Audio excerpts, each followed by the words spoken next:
continue evaluating matters touching on global current affairs. We're just focusing on all to do with the diplomatic tiff between South Africa and the United States. Of course, just recently, the U.S. ambassador to South Africa made a controversial statement, and he apologized and withdrew the statement thereafter, but the water has been spilled. So we're just evaluating whether this all has to do with that particular statement or it's a growing concern around the BRICS summit that is set to be held in South Africa in August. Right before the break, Professor added his voice, perhaps mentioning that, there are no similarities between Soviet Union and the current Russia.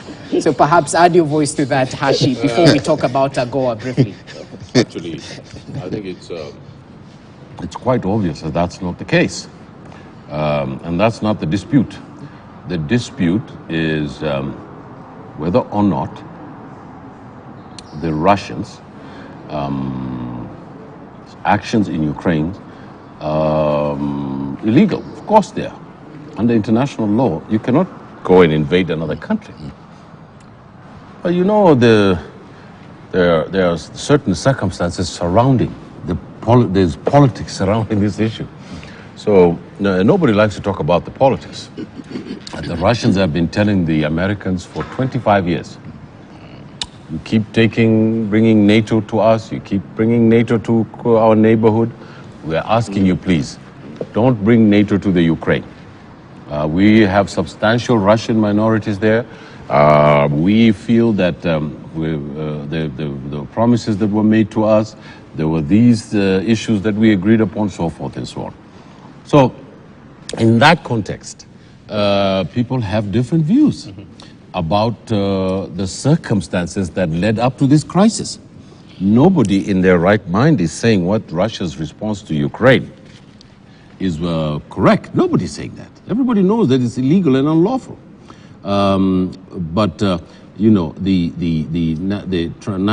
The NATO are giving tanks to Poland and then surreptitiously sending them to Ukraine. And all these foreign troops fighting there, all these strategic issues that are not being solved. Okay. And what needed is an intermediary. And I've said that the best intermediary today is Africa. And I think that the African Union should be the guy who goes there and tries to negotiate a settlement out of this, because the Europeans are totally with the Americans.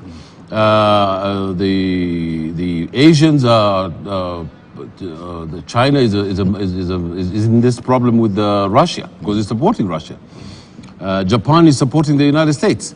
So I think that Africa should take its responsibility as a partner in international relations and start talking to the Americans and to the Russians and to present a proposal as to how to end this thing, because, this, if this continues for another 24 months, the world is going to go into a recession.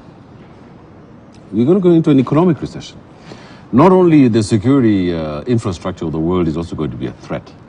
The United Nations and the Secretary General of the United Nations his hands are tied, because the Americans are very gung-ho about this thing. It's a mess in the Security Council, complete mess. Nobody's talking to anybody. Everybody's upset at each other. So this issue needs to end. And what does it need? How does it need to end? It needs to end in a way that is win-win for both the Russians and the Americans. And I think that the diplomacy today has been a bit cowardly, because nobody wants to step on the toes of any of these great states. But I think that there is a moral responsibility that the world has, and particularly the ones that are not protagonists in this issue. And Africa has to stand up and give out its views and try and help to settle this terrible conflict that's engulfing Europe. Okay, as you come in, Muliro, let's talk briefly about the BRICS, because it's equally been touched on by the U.S. ambassador to South Africa. He mentioned that, it seems to be a counterpoint to the G7. So talk to us perhaps about the implications on South Africa when it comes to the AGOA, that free market in the United States. Will there be any implications from where you sit? And what does this teeth portend for BRICS? Because we're looking at what's in the offing, a common currencies on the agenda for South African BRICS summit. What does this mean? You are very right. Actually, in your question, there lies an answer. I think just to pick from what my brother was saying here also, before I move to AGOA, is that on the Ukraine issue, every time I mentioned earlier, a Western leader, especially Europe and America, the West, when they meet an African state, there is some form of coercion that this is our position, is our enemy, so you also take a position. I think Africa must have its own internally generated position based on their interests. They should not be forced to take sides. Actually, Prof, you are right. We are still within the ambit of non-alignment, which we are seeing another Cold War. It helped us during the Cold War. Maybe we might think about positive, they call it positive non-alignment, that we want to benefit from both sides. We look at our interests. We don't become slaves, beholden, where Kenya said now we cannot accept development from Russia because we are allied to the US. Remember the Russian the problems that were there in Kisumu in that case. But then you have observed this, it's coming to something that all this is a game theory in international relations, that AGOA is a part of the US foreign policy towards Africa, is a trade policy towards Africa. And China has a multi-pronged trade policy or foreign policy towards Africa. One of them is also BRICS. Remember, BRICS is actually purely a heavy creation of China, because India had done very well with the IBSA. It was called India, Brazil, South Africa. And China saw that it is out of that. China has miffed that and brought in all these people and brought what they call BRIC for them to lead. It's also now another trade policy towards Africa. So two trade policies are vying against each other in Africa, and now they are meeting in a boiling point, South Africa, as you have observed very well there. So the US is, for the first time, facing very stiff competition.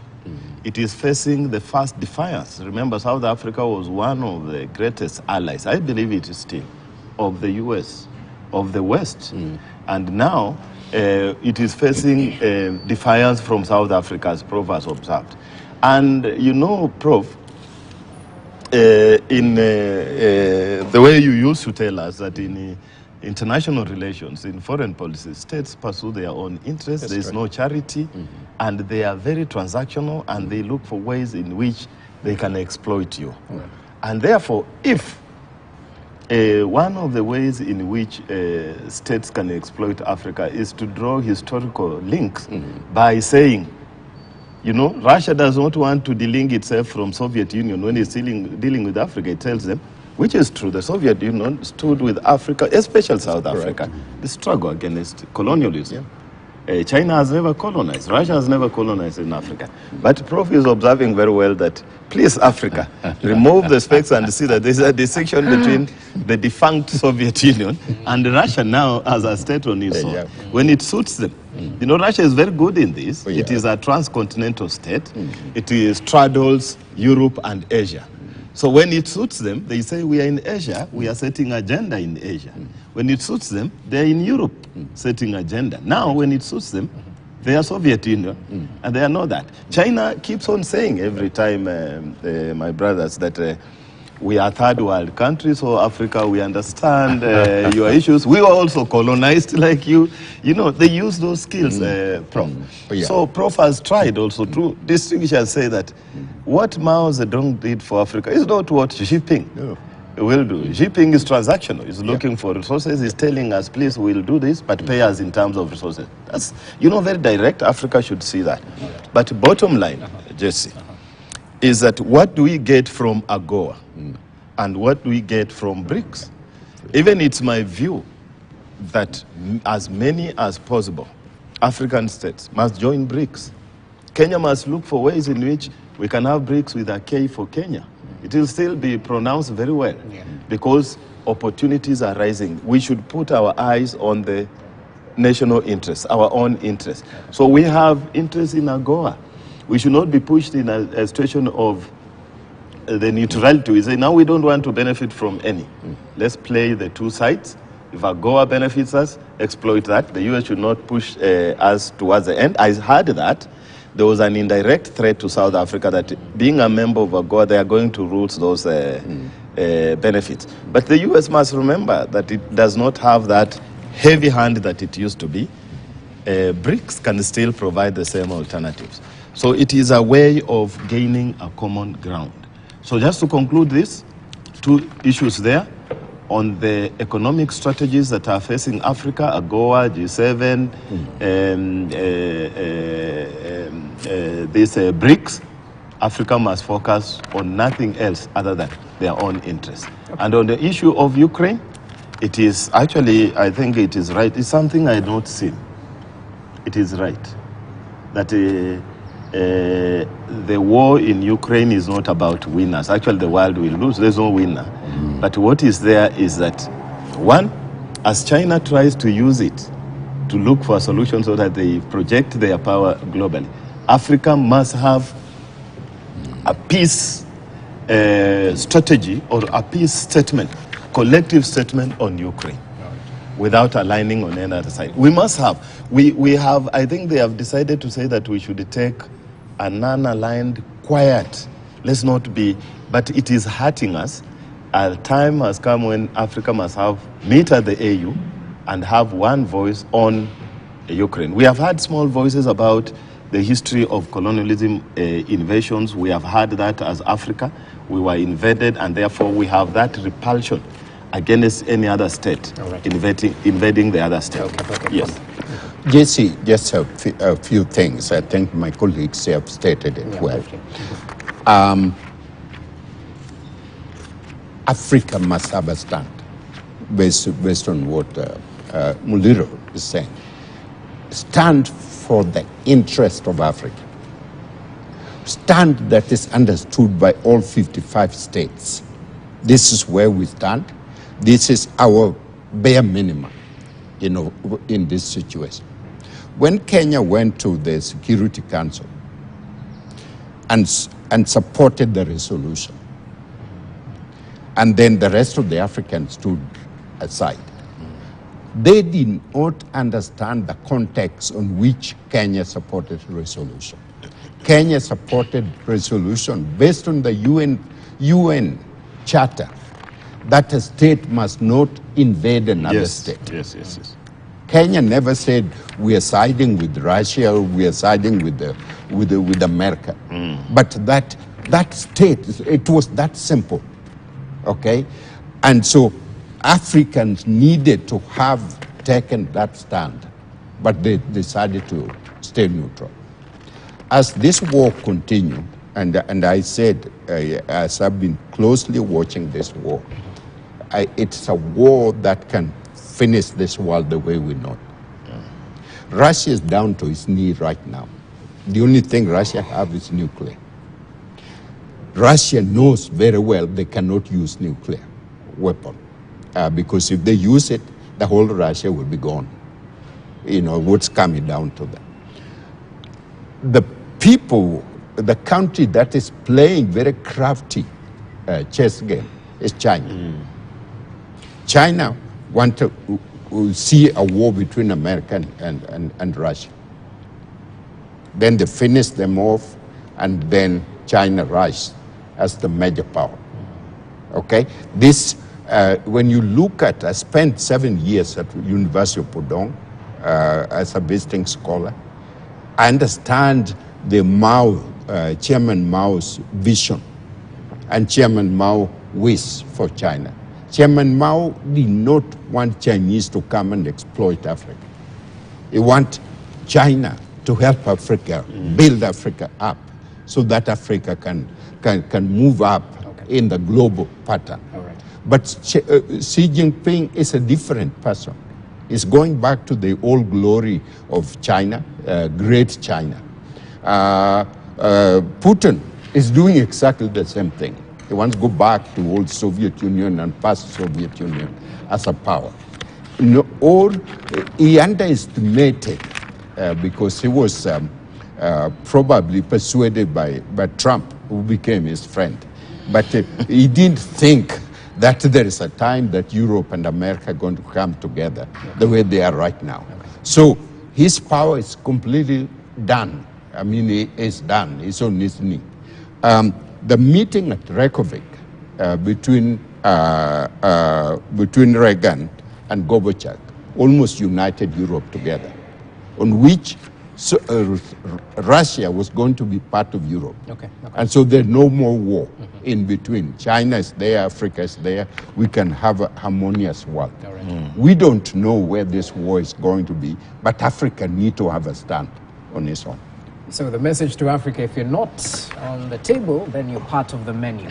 Anyway, gentlemen, we need to finalize. Our time is almost up. So final comments. And we forgot to talk about the influence of the Gulf region, especially when it comes to, matters to do with Africa. Yeah. We've talked about Jeddah, I think, previously, and the talks that are ongoing there. So kindly include that, if you can, in your final comments. Briefly, gentlemen. I'll start with you, Hashi. Well, the impact of the Sudan war on the neighboring countries and the grave humanitarian crisis in that region in the Sahel that I keep pointing out every day that I sit here on this panel is that it's a wake-up call for Africans, a wake-up call for integration, it's a wake-up call for political leadership. It's a wake-up call about what it means to live in the international world today. And I have repeatedly warned our country and our region that the vagaries of the international system today are moving at such a spin on its axis that we gasp at the events that are happening. And it's going to be very difficult for us to react to these things in a day-to-day basis. And therefore, I urge three things to the President. Okay. The number one thing that the President needs to do about this region is to get a special envoy for the Horn of Africa. I've said that many times. If he had gotten that, we would know about this thing that's happening in the Sudan, and it would have helped. So I also think that an envoy will help Somalia, will help deal with issues in Ethiopia, in that little country up there called Djibouti. And all these things that we have. And if that doesn't happen, if we don't get these special envoys or get special advisors to the ministers or the office of the president on these issues, we're going to get hit. Okay. Well noted. Yes, Jesse, thank you very much. I think globally I'll just mention that send a message to my friend Mohamed Dodche that it is time now. He should know that the neighbors have been carrying Somalia. So it is time for Somalia to organize internally before they think of regionally influencing. But in terms of our internal politics here, I think the president should reinforce his trajectory that he gave us when he even was on a debate with the media, that his perspective towards corruption, which is convincing, is that he should have independent and well-strengthened institutions. It should not be an individual effort, and for this reason, our eyes on him, that the person who will come in as our DPP should be a person of character, focused, not more in the press, for the purposes of making that institution join the rest. Judiciary, EACC. We have a new Oginde there at the EACC. We hope he'll get another better. Morally, he has the support of Kenyans at the EACC. So we expect the institutions to move in that direction. Right. Thank you so much. Prof, kindly keep it. Jesse, Africa is trading with each other at 15%. Europe is trading with each other at 75%. Asia is trading with each other at 50%. The most important people for Kenya are Africans, are the East Africans.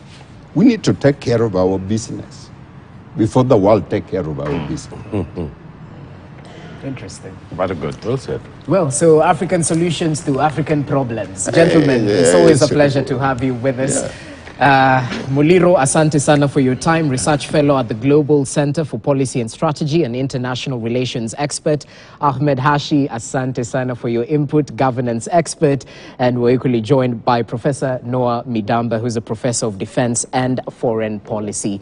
It's been a fruitful show, gentlemen. Thank you so much for your input. My name is Jesse Rogers. That marks the end of today's edition of Morning Prime.